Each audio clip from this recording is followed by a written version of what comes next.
मणिपुर में उग्रवादियों ने बड़ा हमला किया। इस हमले में असम राइफल्स के एक कर्नल समेत 5 जवान शहीद हो गए। हमले में कर्नल विप्लव त्रिपाठी की पत्नी और बेटे की भी मौत हो गई। उग्रवादियों ने सेना की यूनिट पर घात लगाकर हमला किया था, जिसमें कर्नल त्रिपाठी शहीद हो गए। पीएम मोदी, गृह मंत्री अमित शाह और रक्षा मंत्री राजनाथ सिंह ने हमले की निंदा करते हुए कहा कि दोषियों को बख्शा नहीं जाएगा। उग्रवादी संगठन पीएलए और एमएनपीएफ ने इस हमले की जिम्मेदारी ली है। मणिपुर में असम राइफल्स की टुकड़ी पर घात लगाकर बैठे उग्रवादियों ने हमला कर दिया, जिसमें 46 असम राइफल्स के कर्नल विप्लव त्रिपाठी शहीद हो गए। साथ ही उनकी पत्नी अनुजा त्रिपाठी और 5 साल के बेटे अबीर त्रिपाठी की भी उग्रवादियों के इस हमले में जान चली गई। इस हमले में उनके साथ मौजूद क्विक रिएक्शन टीम के 4 जवान भी शहीद हो गए। बताया गया कि कर्नल त्रिपाठी सुबह 10 बजे अपने परिवार और क्यूआरटी के साथ जा रहे थे, तभी बेहियांग पुलिस स्टेशन के इलाके में उनके काफिले पर यह हमला किया गया। आशंका जताई जा रही है कि इस हमले के पीछे मणिपुर के उग्रवादी संगठन पीपल्स लिबरेशन आर्मी का हाथ हो सकता है। इस हमले के बाद उस इलाके को सील कर दिया गया और हमले में शामिल उग्रवादियों की तलाश तेज कर दी गई। वहीं प्रधानमंत्री नरेंद्र मोदी ने इस हमले में शहीद जवानों को ट्वीट करके श्रद्धांजलि दी। रक्षा मंत्री राजनाथ सिंह और कांग्रेस नेता राहुल गांधी ने भी इस हमले की निंदा की। Mass combing operation along with the paramilitary forces and the police commandos has started in the area to nab the culprit, and justice will be delivered. We'll definitely put them. Colonel Viplav Tripathi ने तस्करों के अंदर खौफ पैदा कर दिया था। यही वजह है कि वो उग्रवादियों के निशाने पर थे। आइए आपको सुनवाते हैं कर्नल विप्लव त्रिपाठी ने 18 मई 2021 को क्या कहा था। यहाँ पर जो सबसे ज़्यादा स्मगलिंग जिस ड्रग्स का होता है वो है हेरोइन और दूसरा है मेथाम्फेटामाइन। मेथाम्फेटामाइन के काफ़ी कमर्शियल नाम भी आपने सुने होंगे, जैसे कि याबा, WY जिसको वर्ल्ड इज योर्स बोलते हैं, बट एक्चुअल टैबलेट जो होता है वो मेथाम्फेटामाइन होता है और दूसरा एक हेरोइन। इसकी सबसे ज़्यादा तादाद में यहाँ पर स्मगलिंग होती है। हमने तकरीबन अगर बताऊँ तो मैं लास्ट ईयर, जो कि कोविड का साल था जिसमें FMR सस्पेंडेड था, आवाजाही बंद थी, उसके बावजूद हमने जो किया है वो तकरीबन 35 करोड़ का हमने सीज़र किया है और तकरीबन 40 बंदे हमने इसमें अप्रीहेंड किए हैं। और उससे पिछले साल में भी काफ़ी तकरीबन 40 से 50 करोड़ का हमने सीज़र किया है और इस साल भी अगर देखा जाए तो इस तरह के ऑपरेशन चल ही जा रहे हैं। गृह मंत्री अमित शाह ने भी असम राइफल्स के काफिले पर हुए हमले की निंदा की। उन्होंने ट्वीट किया, मणिपुर में असम राइफल्स के काफिले पर हुए कायरतापूर्ण हमले से दुखी हूं। मैं शोक संतप्त परिवारों के प्रति गहरी संवेदना व्यक्त करता हूं। पूरा देश हमारे बहादुर सुरक्षा बल के साथ मजबूती से खड़ा है। हमारे वीर जवानों का बलिदान व्यर्थ नहीं जाएगा। कर्नल विप्लव त्रिपाठी की शहादत की खबर मिलते ही छत्तीसगढ़ के रायगढ़ में उनके घर पर मातम पसर गया। वहीं घर पर मिलने वालों का हुजूम लग गया। बताया गया कि कर्नल त्रिपाठी के छोटे भाई भी सेना में कर्नल हैं और कुछ दिन पहले ही वो बड़े भाई के परिवार के साथ दिवाली मनाकर मणिपुर से लौटे थे। छत्तीसगढ़ के मुख्यमंत्री भूपेश बघेल ने भी कर्नल त्रिपाठी की शहादत को नमन किया। किसी लिंक से छोटा भांजा जो खुद लेफ्टिनेंट कर्नल है उसके पास मैसेज आया। छोटे भांजे ने तुरंत इनकी यूनिट पे फ़ोन लगाया और बोला ये ऐसा है, क्या स्थिति है। तो बोले 7 कैजुअल्टी कन्फर्म है, जिसमें CO साहब, उनका पूरा परिवार और 4 जवान, इतनी कन्फर्म कैजुअल्टी है। हमारे एक छत्तीसगढ़ के अफसर शहीद हुए हैं और उनकी शहादत को मैं नमन करता हूँ। उनकी शहादत बेकार नहीं जाएगी। हमारी छत्तीसगढ़ के सपूत उस सीमा में जाग, भारत की सीमा में जाके उन्होंने शहादत दी है। मैं उनके परिवार के प्रति संवेदना व्यक्त करता हूँ और हमें गर्व है ऐसे सपूत छत्तीसगढ़ महातारी की कोख से जन्म लिया। महाराष्ट्र के अमरावती में दूसरे दिन भी हिंसा जारी रही, जिसके बाद पुलिस को कर्फ्यू लगाना पड़ा। वहां त्रिपुरा के हिंसा के विरोध में कुछ संगठनों को बुलाया गया। भारत बंद अचानक हिंसा और हंगामे में तब्दील हो गया था। लेकिन हिंसा का वो दौर दूसरे दिन भी नहीं थमा।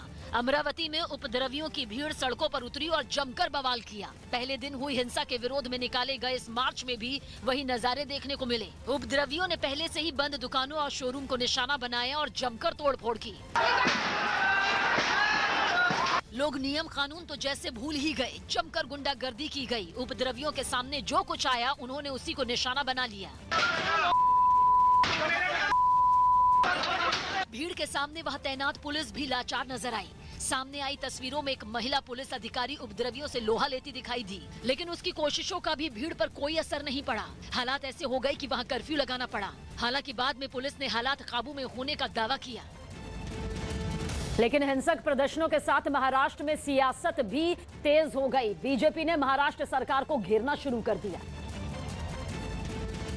और इसी कड़ी में प्रदेश के पूर्व मुख्यमंत्री देवेंद्र फडणवीस ने तो सरकार पर कई गंभीर आरोप लगा डाले। महाराष्ट्र में जिस प्रकार से मोर्चे निकाले गए और विशेष रूप से उन मोर्चों में जो हिंसा की गई और हिंदू समाज के दुकानों को जलाने का प्रयास किया गया, हम इसकी निंदा करते। सरकार की तरफ से जवाब देने के लिए महाराष्ट्र सरकार में मंत्री और एनसीपी नेता नवाब मलिक सामने आए और आरोपियों पर कार्रवाई का भरोसा दिया। जो लोग इस घटना में शामिल रहे होंगे, निश्चित रूप से पुलिस जांच करके जो भी दोषी होगा उन पे कार्रवाई करने का काम करेगी। सरकार ने भी किसी तरह की अफवाह से बचने और कानून व्यवस्था को हाथ में न लेने की अपील की।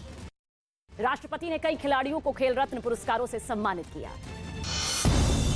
राष्ट्रपति भवन में आयोजित समारोह में राष्ट्रपति रामनाथ कोविंद ने खेल के क्षेत्र में उत्कृष्ट योगदान के लिए कई खिलाड़ियों को सम्मानित किया। टोक्यो ओलंपिक्स के गोल्ड मेडल विजेता नीरज चोपड़ा को मेजर ध्यानचंद खेल रत्न पुरस्कार से सम्मानित किया गया। वहां टोक्यो ओलंपिक्स में देश को मेडल दिलवाने वाले कई खिलाड़ियों को इस समारोह में राष्ट्रपति ने सम्मानित किया। Haryana petrol diesel dealer association ने 15 नवंबर को राज्य के सभी पेट्रोल पंप बंद रखने का ऐलान किया। एसोसिएशन ने मांग की कि उन्हें मिलने वाले कमीशन में बढ़ोतरी की जाए।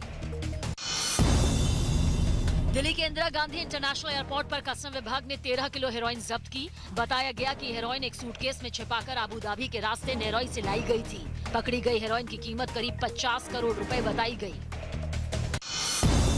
अपनी शादी के सालगिरह के मौके पर दिल्ली के मुख्यमंत्री अरविंद केजरीवाल राजस्थान के सालासर के बालाजी मंदिर पहुंचे, जहां उन्होंने विधि विधान से पूजा अर्चना की।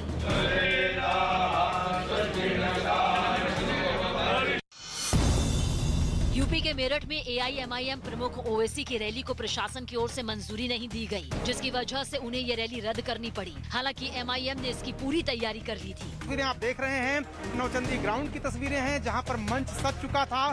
कल रात तक यहां पर कार्यकर्ताओं का हुजूम था। प्रशासन के इस फैसले से एमआईएम के कई कार्यकर्ता नाराज हो गए और उन्होंने प्रदर्शन भी किया। इसके बाद पुलिस ने रैली की इजाजत नहीं देने के पीछे की वजह बताई।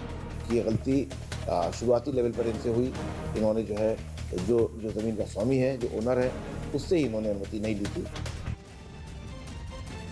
महाराष्ट्र के गढ़चिरौली में हुई एक मुठभेड़ में 26 नक्सली ढेर कर दिए गए। मुठभेड़ में 2 बड़े नक्सली कमांडरों के मारे जाने की खबर है। सूत्रों के मुताबिक इस मुठभेड़ में भीमा कोरेगांव मामले में फरार 1 करोड़ का इनामी नक्सली मिलिंद भी मारा गया। मुठभेड़ वाली जगह से 26 शव बरामद किए जा चुके हैं। पुलिस ने मारे गए नक्सलियों के पास से 5 AK-47 समेत 29 हथियार भी बरामद किए हैं। महाराष्ट्र सरकार ने नक्सलियों के खिलाफ इस ऑपरेशन को बड़ी कामयाबी बताया और ऑपरेशन में शामिल पुलिसकर्मियों को बधाई भी दी। महाराष्ट्र पुलिस लगातार कोशिश करती रही है कि महाराष्ट्र से नक्सल मूवमेंट पूरी तरह से खत्म हो। लगातार हमले भी हमारे पुलिस बल पे होते रहे, कई जवान शहीद भी होते रहे, लेकिन जिस तरह का ऑपरेशन आज हुआ है उसमें बड़ी सफलता पुलिस बल को मिली है। हम सभी पुलिस वालों को बधाई देने का काम करते हैं। दिल्ली एनसीआर की हवा में फैले प्रदूषण से अगले 1 हफ्ते तक लोगों को राहत मिलने के कोई आसार नहीं। ऐसा अंदेशा जताया जा रहा है कि कम से कम 18 नवंबर तक तो दिल्ली वालों को इस जहरीली हवा में ही सांस लेने को मजबूर रहना पड़ेगा। जैसा कि बीते कुछ दिनों से देखने को भी लगातार मिल रहा है, क्योंकि राजधानी के कई इलाकों में एयर क्वालिटी इंडेक्स 500 के करीब पहुंच गया, जिस वजह से कई जगहों पर सुबह से ही स्मॉग छाया रहा। लोग घनी धुंध की वजह से दिन में भी हेडलाइट जलाकर सड़कों पर आगे बढ़ते दिखे। दिल्ली में धुंध का आलम यह है कि अक्षरधाम मंदिर सामने होने के बावजूद ठीक से नजर नहीं आया। धूप निकल गई है, बावजूद उसके अभी भी सब कुछ साफ नजर नहीं आ रहा और ये स्थिति 18 नवंबर तक इसी तरह से रहने वाली है। दिक्कत उन लोगों को भी बहुत ज्यादा हुई जो घर से बाहर निकले तो कसरत करने के लिए, स्वस्थ रहने के लिए, लेकिन बाहर निकलते ही उन्हें प्रदूषण से 2-4 होना पड़ा। पोल्यूशन में कैसे ये एक्टिविटी करें, यही बहुत बड़ा चैलेंज है, खासकर सुबह टहलने वालों के लिए। कुछ इसी तरह के हालात इंडिया गेट के आसपास भी देखने को मिले। स्मॉग की मोटी चादर से इंडिया गेट घिर गया और थोड़ी ही दूर से पता लगाना भी मुश्किल हो गया कि आखिर वो है कहाँ। इंडिया गेट की तस्वीरें हम आपको दिखाते हैं।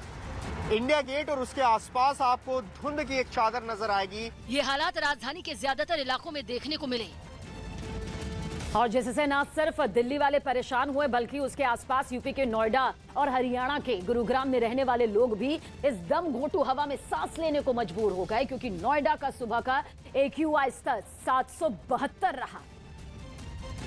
और वहां से जो तस्वीरें सामने आई उनमें आसमान में प्रदूषण इस कदर छाया दिखा कि सूरज की रोशनी भी धुंधली पड़ गई। ऊंची ऊंची इमारतें भी प्रदूषण की आगोश में दिखी। कई दिन से है, आज कुछ ज्यादा है, धुंध से आंखों में जलन होती है।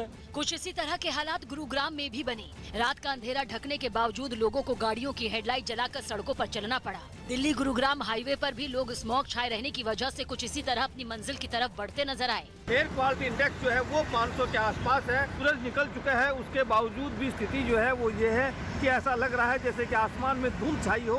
हर रोज की तरह सूरज तो निकला, लेकिन आसमान प्रदूषण की चादर से ढका नजर आया। वहाँ कुछ दूरी के बाद क्या है ये पता लगाना भी मुश्किल दिखा।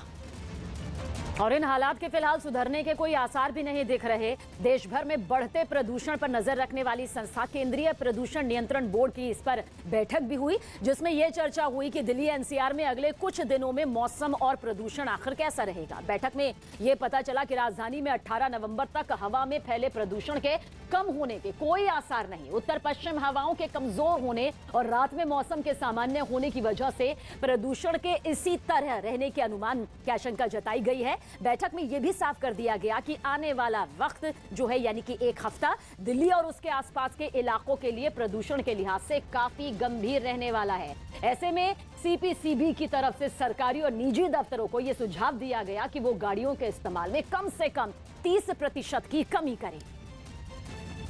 और इस बीच दिल्ली की लगातार बिगड़ती हवा के मुद्दे पर सुप्रीम कोर्ट ने कड़ी नाराजगी जताई। दिल्ली NCR में जहरीले हवा के मुद्दे पर सुप्रीम कोर्ट में सुनवाई हुई, जिसमें कोर्ट ने यहां तक कह दिया कि अगर जरूरी हो तो दिल्ली में 2 दिन के लिए लॉकडाउन लगा दिया जाए। कोर्ट ने यह भी टिप्पणी की कि प्रदूषण की वजह से लोगों को अपने घरों में मास्क लगाकर रहना पड़ रहा है।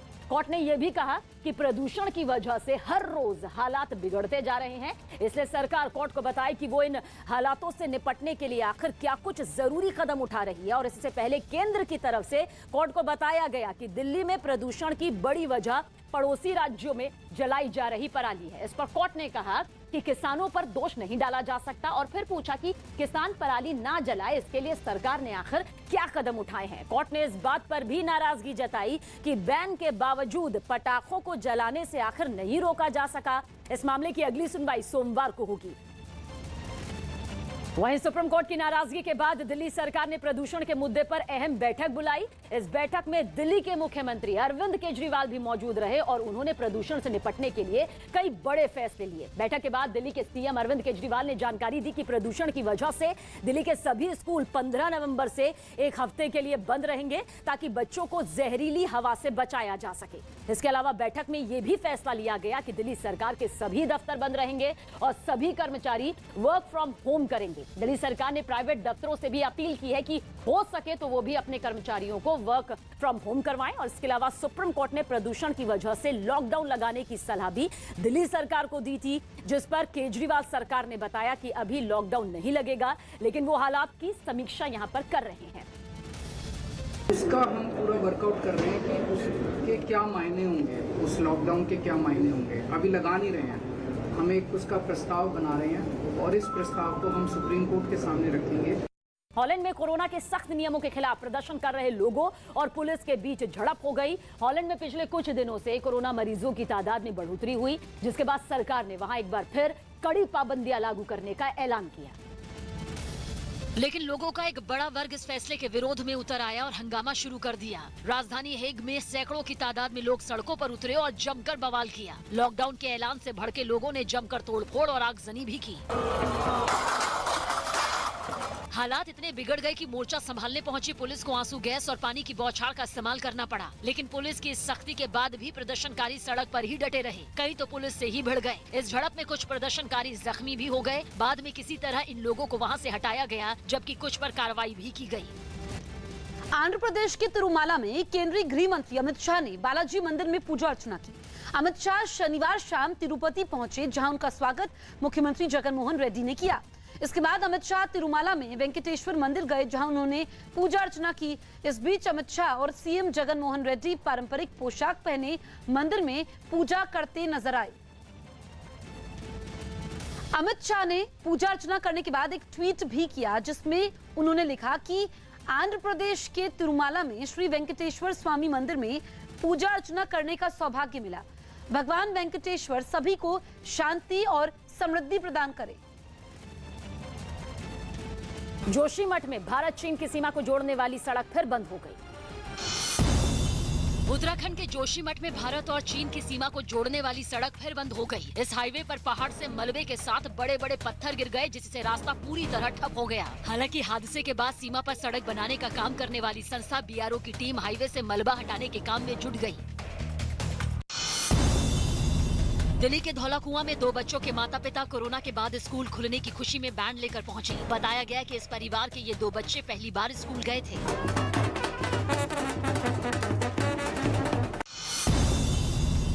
हरियाणा के कई जिलों में मिड डे मील योजना के तहत काम करने वाली कई कार्यकर्ता सड़कों पर उतरी। वेतन बढ़ाने समेत कई मांगों पर सभी लोगों ने प्रदर्शन किया।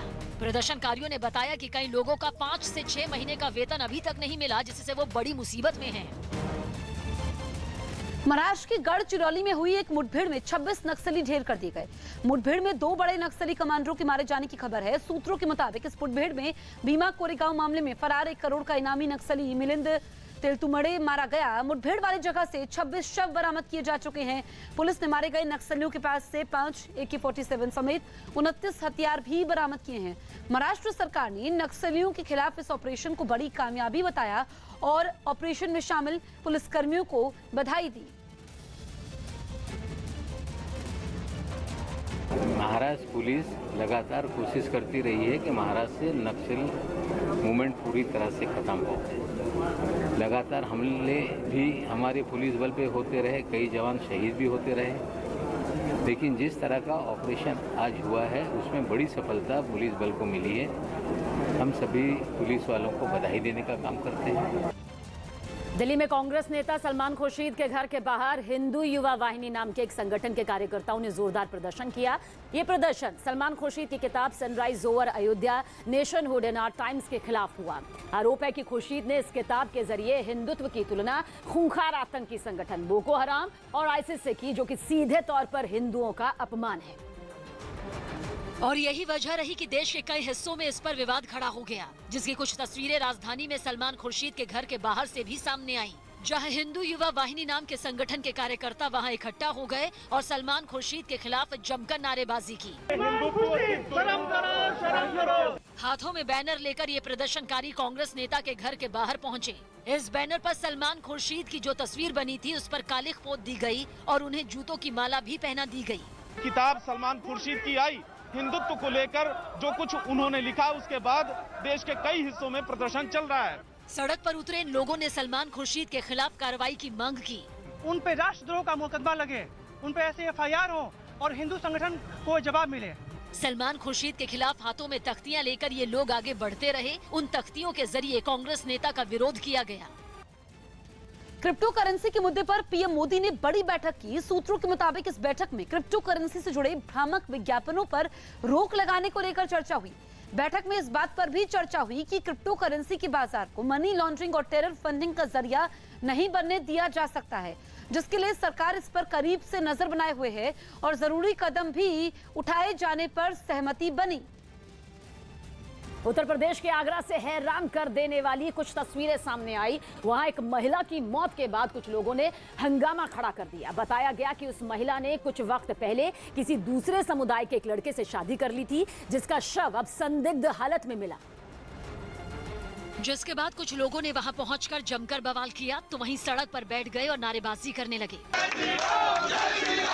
हंगामा बढ़ा तो दूसरे पक्ष के लोग भी वहां इकट्ठा हो गए, जिसके बाद दोनों पक्षों के लोगों के बीच पत्थरबाजी शुरू हो गई। इस मारपीट की CCTV फुटेज भी सामने आई, जिसमें साफ दिखा कि कुछ लोग एक दुकान के अंदर घुस गए और वहां तोड़फोड़ की। दुकान के अंदर रखा फर्नीचर उठाकर बाहर फेंक दिया। हालांकि बाद में वहां पुलिस पहुंची और हंगामा कर रहे लोगों को शांत कराया। पोस्टमार्टम रिपोर्ट में आएगा उसके हिसाब से, और जो लोग और लिख के देंगे उसके हिसाब से इसमें कार्रवाई की जाएगी। इलाके में बड़ी संख्या में पुलिस वाले भी तैनात कर दिए गए ताकि फिर हंगामा खड़ा न हो। कोरोना के फैलने की रफ्तार कम होने के बाद मैक्सिको के मशहूर बलून फेस्टिवल फिर से शुरू हो गया। कोरोना से बुरी तरह प्रभावित रहे मैक्सिको में लंबे वक्त तक बड़े आयोजनों पर रोक थी, लेकिन हालात सुधरने के बाद इस फेस्टिवल को फिर शुरू किया गया। वहां के लियोन शहर में सैकड़ों की भीड़ बलून फेस्टिवल में जुटी। लोग अपनी गाड़ियों में बड़े बड़े बलून लाद कर पहुंचे और इस समारोह में हिस्सा लिया। सामने आई तस्वीरों में वहां बड़े बड़े बलून हवा में उड़ते नजर आए। काफी वक्त बाद लोग भी वहां पहुंचकर खुश नजर आए। Muy bonito, súper organizado, súper limpio todo, los espacios están súper। दिन के उजाले में ही नहीं, रात के अंधेरे में भी इस फेस्टिवल की रौनक कम नहीं हुई। आसमान सैकड़ों रंग बिरंगे गुब्बारों से भरा नजर आया। इस समारोह में दुनिया भर के लोग वहां पहुंचे जो इस फेस्टिवल में हिस्सा लेंगे और आसमान की ऊंचाइयां नापेंगे। 1947 में मिली देश की आजादी को भीख बताने वाले कंगना रनौत के बयान पर बवाल थमने का नाम नहीं ले रहा। लगभग सभी विपक्षी पार्टियों ने कंगना रनौत के खिलाफ मोर्चा खोल दिया और कई शहरों में उनका विरोध करने के लिए लोग सड़कों पर उतर आए, जिनमें मुंबई भी शामिल है। शहर के अंधेरी इलाके में कांग्रेस नेता संजय निरुपम समेत तमाम कार्यकर्ताओं ने कंगना के विरोध में नारे लगाए। उन्होंने अंधेरी रोड को पूरी तरह बंद करने की कोशिश की। वो रास्ते को इस वक्त बंद किया गया है कांग्रेस के विरोध के चलते। कांग्रेस का ये विरोध साफ तौर पे कंगना रनौत के खिलाफ हो रहा है। कंगना के विरोध में प्रदर्शनकारी पर्चे लेकर आए, जिन पर बनी कंगना की तस्वीर पर उन्होंने क्रॉस का निशान लगा दिया। कांग्रेस नेता संजय निरुपम ने कंगना रनौत पर शहीदों के अपमान का आरोप लगाया और उनकी गिरफ्तारी की मांग की। अरेस्ट किया जाए और उसके ऊपर उत्तर प्रदेश के कानपुर में भी कांग्रेस के कार्यकर्ता सड़कों पर उतरे। वो वहां एक पुतला लेकर पहुंचे और उन्होंने कंगना से पद्मश्री वापस लेने की मांग रखी। उन लोगों ने उस पुतले के सिर पर कंगना की तस्वीर चिपका दी और फिर बीच चौराहे पर उस पुतले में आग लगा दी गई। पीएम नरेंद्र मोदी आज दोपहर 1 बजे वीडियो कॉन्फ्रेंसिंग के जरिए त्रिपुरा के 1,47,000 से अधिक लाभार्थियों को पीएमजी यानी प्रधानमंत्री आवास योजना ग्रामीण की पहली किस्त जारी करेंगे। बताया गया कि इस मौके पर योजना के लाभार्थियों के बैंक अकाउंट में सीधे 700 करोड़ रुपए से भी ज्यादा जमा किए जाएंगे। हबीबगंज रेलवे स्टेशन का नाम बदलने के प्रस्ताव को मंजूरी मिल गई। भोपाल के हबीबगंज रेलवे स्टेशन का नाम रानी कमलापति करने के लिए मध्य प्रदेश सरकार के प्रस्ताव को केंद्र ने मंजूरी दे दी। वर्ल्ड क्लास सुविधाओं से लैस इस रेलवे स्टेशन का उद्घाटन 15 तारीख को प्रधानमंत्री नरेंद्र मोदी करेंगे। रेलवे स्टेशन के नाम के रानी कमलापति के नाम पर रखने पर मध्य प्रदेश के मुख्यमंत्री शिवराज सिंह चौहान ने प्रधानमंत्री को धन्यवाद दिया। हबीबगंज रेलवे स्टेशन का नाम रानी कमलापति रेलवे स्टेशन रख के जनजाति का गौरव और सम्मान बढ़ाया है। समाजवादी पार्टी के प्रमुख अखिलेश यादव ने यूपी के गोरखपुर में एक चुनावी रैली की। इस दौरान उन्होंने अपने ऊपर हो रहे हमले का जवाब देते हुए बीजेपी पर निशाना साधा। गुस्से में खानदान किसको याद आता है, गुस्से में परिवार किसको याद आता है, क्योंकि वो जाने वाले मुख्यमंत्री हैं। गृह मंत्री अमित शाह और उत्तर प्रदेश के मुख्यमंत्री एक कार्यक्रम में आजमगढ़ पहुंचे। इस दौरान योगी आदित्यनाथ ने 2007 में उनके ऊपर हुए हमले का जिक्र किया और विपक्ष को निशाने पर लिया। आप याद करिए 2007 में यही आजमगढ़ में मुझ पर हमला हुआ था। अमेरिका के कई इलाकों से हैरान करने वाली कुछ तस्वीरें सामने आई। वहां समय से पहले हुई भीषण बर्फबारी ने लोगों की मुसीबत बढ़ा दी, जिसकी कुछ तस्वीरें अलास्का राज्य से भी सामने आई, जहां इतनी बर्फ गिरी की सड़कें बर्फ से ढकी नजर आईं। सबसे ज्यादा मुसीबत तो अलास्का के सबसे बड़े शहर एंकरेज में रहने वाले लोगों के सामने खड़ी हुई। बताया गया कि वहां लगभग 16 से 18 इंच तक बर्फ गिरी, जिसकी वजह से लोगों के घरों के बाहर सड़क पर कहीं भी बर्फ के ऊंचे ऊंचे टीले बन गए। गलियां, सड़कें और गाड़ियां सब पर बर्फ की चादर बिछ गई। इतनी ज्यादा बर्फ गिरी कि लोग भी हक्के बक्के रह गए।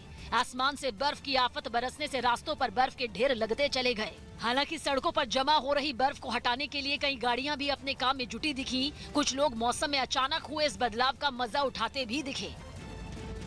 बिहार के पूर्णिया से दिल दहला देने वाला वीडियो सामने आया। वहां पूर्व जिला परिषद सदस्य रिंटू सिंह की सरेआम सड़क पर गोली मारकर हत्या कर दी गई। वारदात के वक्त रिंटू सिंह सड़क किनारे एक दुकान के सामने खड़े थे।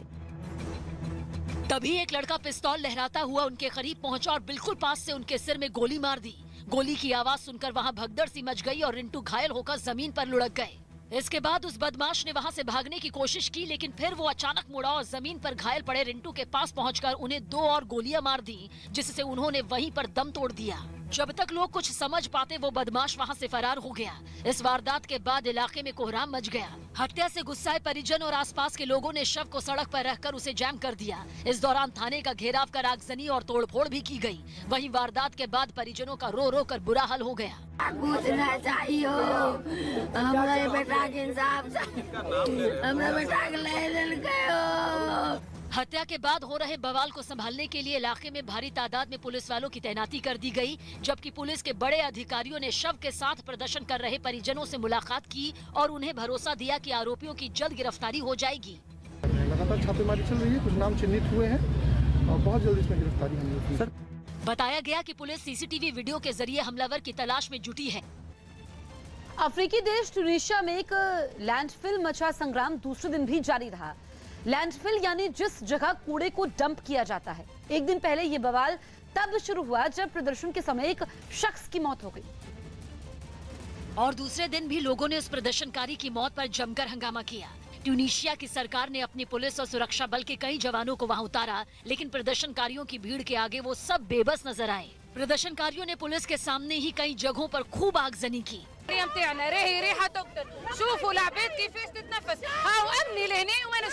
हंगामा कर रहे लोगों ने हाईवे को जैम करने की भी कोशिश की। प्रदर्शनकारियों को खदेड़ने के लिए पुलिस ने कई राउंड आंसू गैस के गोले भी दागे, लेकिन उनका भी भीड़ पर कुछ खास असर नहीं हुआ। दोनों तरफ से एक दूसरे पर जमकर पत्थरबाजी भी हुई। असल में कई साल से इस लैंडफिल को बंद करने की मांग उठाई जा रही थी, जिसे मानते हुए वहां की सरकार ने सितंबर में बंद कर दिया था, लेकिन उसके बाद कूड़े को डंप करने के लिए नई जगह नहीं दी गई। फिर वहां इतना कूड़ा जमा हो गया कि इस लैंडफिल को दोबारा खोलना पड़ा, जिस पर लोगों का गुस्सा भड़क गया।